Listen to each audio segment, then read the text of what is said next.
Hi all, welcome to lecture 16। तो ये lecture में हम ब्रेक एंड कंटिन्यू स्टेटमेंट्स के बारे में जानेंगे। तो जैसे कि हमने टू टाइप्स के लूप देखे थे, तो हमने देखा था कि वाइल लूप में जब तक वो कंडीशन ट्रू है तब तक वो लूप इटरेट होगा। सिमिलरली फॉर लूप में जब तक हम वो सीक्वेंस या कलेक्शंस के पूरे आइटम्स इटरेट नहीं कर लेते वो लूप एग्जीक्यूट होगा, राइट। लेकिन हम ये लूप के एग्जीक्यूशन को कंट्रोल भी कर सकते हैं explicitly using break and continue statements, ठीक है। तो उनमें से पहला है ब्रेक स्टेटमेंट, जो हमें लूप को अर्ली टर्मिनेट करने में हमारी हेल्प करता है। तो इसका सिंटैक्स बस इस तरह से रहेगा कि ब्रेक, जो कि एक कीवर्ड है, तो ये इस तरह से वर्क करेगा। जब भी एक लूप के अंदर ब्रेक स्टेटमेंट एग्जीक्यूट होगा तो वहीं पे वो लूप टर्मिनेट हो जाएगा और जो भी एग्जीक्यूशन का कंट्रोल है वो पहले स्टेटमेंट आफ्टर दैट लूप उसको चला जाएगा और फिर हम वहाँ से स्टेटमेंट्स एग्जीक्यूट करेंगे, ठीक है।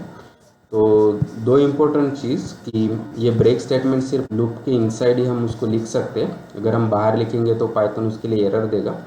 और जनरली ये कंडीशन के साथ एसोसिएट होता है। तो आप देखोगे कि लूप के अंदर हम कोई कंडीशन देंगे और अगर वो कंडीशन सेटिस्फाई होता है तो हम उसको ब्रेक करना चाहेंगे, ठीक है। तो इस तरह से ये मेरा वाइल लूप है और यहाँ पे मैं देख रहा हूँ कि अगर ये कंडीशन सेटिस्फाई होती है तो मैं ब्रेक करना चाहता हूँ। तो जैसे ये ब्रेक स्टेटमेंट एग्जीक्यूट होगा तो उसके बाद के स्टेटमेंट्स एग्जीक्यूट नहीं होंगे। इतना ही नहीं, ये पूरा लूप टर्मिनेट हो जाएगा और हमारा कंट्रोल जो भी स्टेटमेंट से वाइल लूप के बाहर है वहाँ पे चला जाएगा और फिर यहाँ से हम हमारा कोड एग्जीक्यूट करेंगे, ठीक है। उसी तरह फॉर में जब भी ये ब्रेक होगा तो हम पूरे फॉर लूप से टर्मिनेट करके जो भी स्टेटमेंट्स फॉर लूप के बाहर है वहाँ से हमारा एग्जीक्यूशन स्टार्ट कर देंगे, ठीक है। इसको हम एग्जाम्पल के थ्रू समझते हैं कि हमने एक सिंपल सा एग्जाम्पल देखा था वाइल के वक्त कि हमको अगर 0 to 4 नंबर प्रिंट करना है तो हम इस तरह से कर सकते हैं कि हमने x को 0 से इनिशियलाइज किया, फिर हम देख रहे हैं कि जब तक x की वैल्यू लेस देन 5 है तब हम उसको प्रिंट करना चाहते हैं और इवेंचुअली हम आउट ऑफ लूप प्रिंट करेंगे। तो इसका रिजल्ट हमें इस तरह से मिला था, राइट। 0 to 4 नंबर्स जो लूप से प्रिंट होके मिले और उसके बाद आउट ऑफ लूप। अभी सेम प्रोग्राम में हम एक एडिशनल कंडीशन डाल देंगे कि जब भी x इज इक्वल टू 2 है हम ब्रेक करना चाहते हैं, हम अर्ली टर्मिनेट करना चाहते हैं। तो क्या होगा कि पहले तो 0 से स्टार्ट होकर हमारा 0 का वैल्यू प्रिंट होगा, फिर नेक्स्ट इटरेशन में 1 का वैल्यू प्रिंट होगा। लेकिन अभी जब x का वैल्यू 2 हो जाएगा तो हम यहाँ पे ब्रेक कर देंगे और जैसे ये ब्रेक स्टेटमेंट एग्जीक्यूट होता है तो उसके बाद के स्टेटमेंट्स एग्जीक्यूट नहीं होंगे। इतना ही नहीं, हम अब पूरे वाइल लूप से ब्रेक करके हम यहाँ पे चले जाएंगे और फिर आउट ऑफ लूप प्रिंट करेंगे, ठीक है। तो इसलिए हमको रिजल्ट इस तरह से मिलेगा, पहले तो 0 1 ये लूप के थ्रू और जैसे 2 के बाद ब्रेक होके सिर्फ आउट ऑफ लूप, ठीक है। सिमिलरली हमने फॉर लूप में देखा था कि हम किस तरह से ये पाइथन स्ट्रिंग के कैरेक्टर्स को इटरेट कर सकते हैं और उसको 1 by 1 प्रिंट कर सकते हैं, राइट। तो हमको इस तरह से रिजल्ट मिला था कि PYTHON और इवेंचुअली आउट ऑफ लूप। और यहाँ पे अगर हम उसी तरह से कुछ कंडीशन डालते हैं कि जब भी ये वेरिएबिलिटी हो जाए हम ब्रेक करना चाहते हैं तो वो सेम तरीके से वर्क होगा। हमको PY यहाँ से मिल जाएंगे, लेकिन जैसे ये T पे जाएगा और वेरिएबिलिटी ये सेटिस्फाई हो जाएगा हम ब्रेक करेंगे तो उसके बाद पूरा लूप टर्मिनेट होके हम आउट ऑफ लूप प्रिंट करेंगे इस तरह से, ठीक है। और हमने और एक चीज़ देखी थी कि लूप्स के साथ एल्स ब्लॉक भी एसोसिएट हो सकता है इस तरह से, राइट। तो सेम प्रोग्राम में भी अगर हमारा ये एल्स और उसमें हम कुछ प्रिंट कर रहे हैं तो पहले तो ये 0 to 4 नंबर्स प्रिंट हो गए, फिर ये इनसाइड एल्स और उसके बाद आउट ऑफ लूप, राइट। और अगर हम यहाँ पे अभी एक कंडीशन ऐड कर रहे हैं वो वाइल के अंदर कि अगर if x is equal to 2 तो हम ब्रेक करना चाहते हैं। तो अभी क्या होगा, तो ये वाइल के लूप के थ्रू हमको सिर्फ 0 और 1 मिलेगा जैसे कि हमने बात की थी। लेकिन जैसे हमने ब्रेक दिया तो ये ब्रेक के बाद ये टर्मिनेट होके वो एल्स में भी नहीं जाएगा, बल्कि पूरा वाइल एल्स के बाद के जो भी स्टेटमेंट्स है वो जाके एग्जीक्यूट करके हमको आउट ऑफ लूप मिल रहा है, ठीक है। तो ये अंडरस्टैंड करना ज़रूरी है कि एल्स ब्लॉक के स्टेटमेंट्स तभी एग्जीक्यूट होंगे जब ये पूरा वाइल ब्लॉक हम पूरी तरह से इटरेट करेंगे। अगर हम ब्रेक के थ्रू अगर बीच में उसको टर्मिनेट कर रहे हैं तो हम एल्स ब्लॉक में नहीं जाएंगे और वहाँ के स्टेटमेंट्स एग्जीक्यूट नहीं होंगे, ठीक है। और दूसरा स्टेटमेंट हमने देखा था कंटिन्यू स्टेटमेंट। तो ये बेसिकली करंट इटरेशन जो भी लूप का है उसको स्किप करने में हमारी हेल्प करता है। इसका सिंटैक्स भी सिर्फ एक लाइन का है कि कंटिन्यू, जो कि एक कीवर्ड है। तो ये इस तरह से वर्क करेगा। जब भी ये कंटिन्यू स्टेटमेंट लूप के अंदर पाइथन देखेगा और उसको एग्जीक्यूट करेगा, तो वो क्या करेगा कि वहाँ उसके बाद के जो भी स्टेटमेंट्स है वो स्किप कर देगा और बेसिकली वो बिगिनिंग ऑफ लूप चला जाएगा और फिर नेक्स्ट इटरेशन से स्टार्ट होके वो पूरे लूप को एग्जीक्यूट करेगा।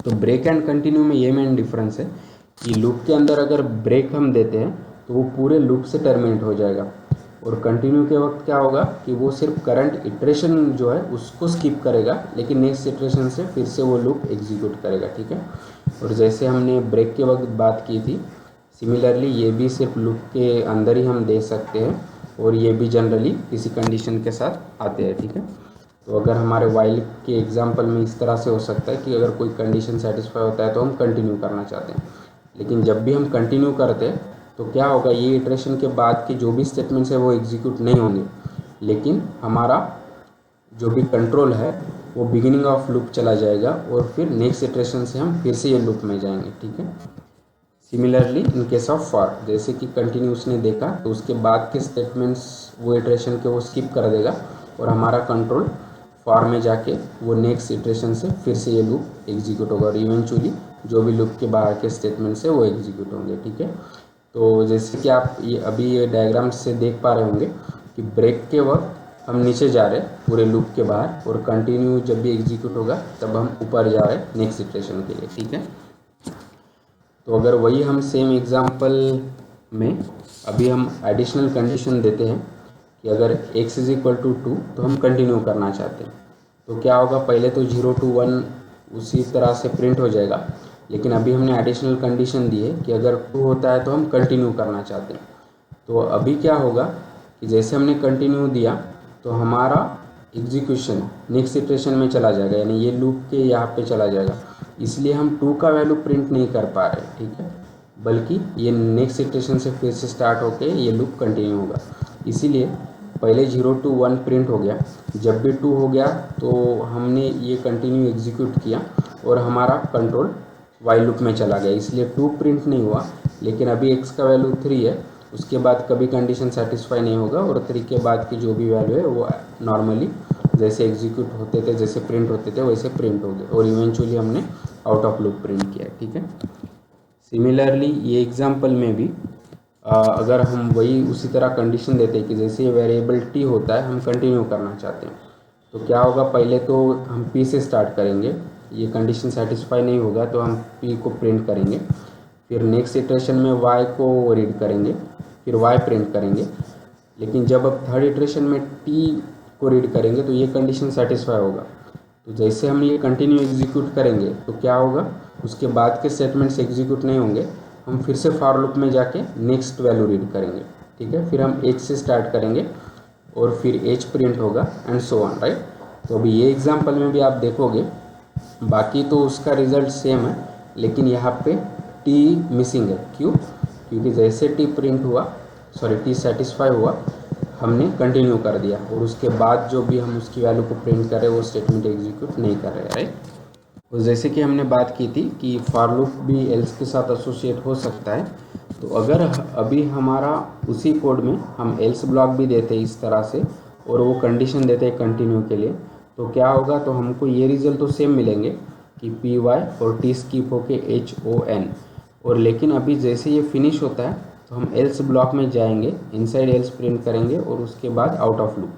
तो अभी आप देख पा रहे कि यहाँ पे हम एल्स ब्लॉक में जाके ये प्रिंट कर रहे हैं। ऐसा क्यों? क्योंकि हमने ये पूरे इटरेशन को कंप्लीट कर दिया। हमने हाँ एक आधा इटरेशन स्किप किया है, लेकिन उसके पूरे इटरेशन को, पूरे वैल्यूज़ को एग्जॉस्ट किया है, इसलिए हम एल्स में जंप करके इनसाइड एल्स भी प्रिंट कर रहे हैं। और ये डिफरेंट है ब्रेक में। ब्रेक में हमने अर्ली टर्मिनेट किया, इसलिए एल्स ब्लॉक के स्टेटमेंट्स एग्जीक्यूट नहीं हुए थे, लेकिन कंटिन्यू में वो ये केस में हो जा रहे। ठीक है, तो ये मेन डिफरेंस है एल्स के साथ। और जैसे कि हमने बात की थी कि एल्स उतना पॉपुलर नहीं है, लेकिन बस आप इसको ध्यान में रखें। ठीक है, तो अभी आप देख पा रहे हैं कि मैं आइडियली में हूँ और जो भी हमने सिंपल से ब्रेक एंड कंटिन्यू के स्टेटमेंट देखे थे वो हम यहाँ पे ट्राई करते हैं। तो उसके लिए मैं नया फाइल ओपन करता हूँ। ठीक है, हमारा प्रोग्राम क्या था कि हम x को 0 से स्टार्ट करेंगे और x जब तक 5 से लेस है तब तक हम उसके वैल्यू को प्रिंट करना चाहते हैं, राइट। और उसके बाद इसको इंक्रीमेंट करेंगे, ठीक है। और यहाँ पे हम eventually out of loop print कर देंगे, ठीक है। तो अभी मैं इसको सेव करता हूँ, सेइंग कि ये ब्रेक का एग्जांपल है। तो मैं इसको एग्जीक्यूट करूँगा, क्या होगा कि 0 to 4 प्रिंट होके हम आउट ऑफ लूप मिलेगा, ठीक है। लेकिन अभी मैं यहाँ पे एक एडिशनल कंडीशन देता हूँ कि जैसे x = 2 होता है, मैं ब्रेक करना चाहता हूँ, ठीक है। अभी इसको सेव करके मैं करता हूँ, तो आप देखोगे कि हमको 0 और 1 ही मिला। जैसे 2 हुआ वो लूप से बाहर जाके आउट ऑफ लूप प्रिंट हो गया, ठीक है। तो जैसे कि हमने अभी हमारे एग्जांपल्स के वक्त देखा था, ठीक है। और मैं नया लिखता हूँ कंटिन्यू के लिए। तो यहाँ पे हम वाला करते हैं कि बेसिकली फॉर वाई इन वो स्ट्रिंग पाइथन, ठीक है। अभी हम इस पर इटरेट करना चाहते हैं और इसके वैल्यूज़ को प्रिंट करना चाहते हैं, और इवेंचुअली से हम आउट ऑफ लूप प्रिंट करना चाहते हैं। अभी मैं इसको सेव करता हूँ, सेइंग कि ये कंटिन्यू का एग्जाम्पल है, ठीक है। और अभी इसको रन करते हैं, तो आप देखोगे कि ये PYTHON और आउट ऑफ लूप प्रिंट हो गया। लेकिन अभी हम एडिशनल कंडीशन देते हैं कि जैसा हमारा वैर ये टी हो जाता है, तो हम यहाँ पे कंटिन्यू करना चाहते हैं ये केस में, ठीक है। और अभी मैं फिर से इसको सेव करता हूँ और अभी तो अभी आप देखोगे कि PY तो एज इट इज़ प्रिंट हो गया। जैसे टी आ गया तो कंटिन्यू हमने एग्जीक्यूट किया, तो उसने उसके बाद का प्रिंट स्टेटमेंट स्किप किया और फिर से नेक्स्ट इटरेशन से वो लूप कंटिन्यू किया। इसलिए टी स्किप होके हमको बाकी के कैरेक्टर्स मिले और इवेंचुअली हम आउट ऑफ लूप प्रिंट करें, ठीक है। तो आई होप कि अभी आपको ब्रेक एंड कंटिन्यू स्टेटमेंट्स के बारे में अच्छा आइडिया होगा। So please like the video, share the video, subscribe to the channel and keep learning, keep coding and have fun. Thank you.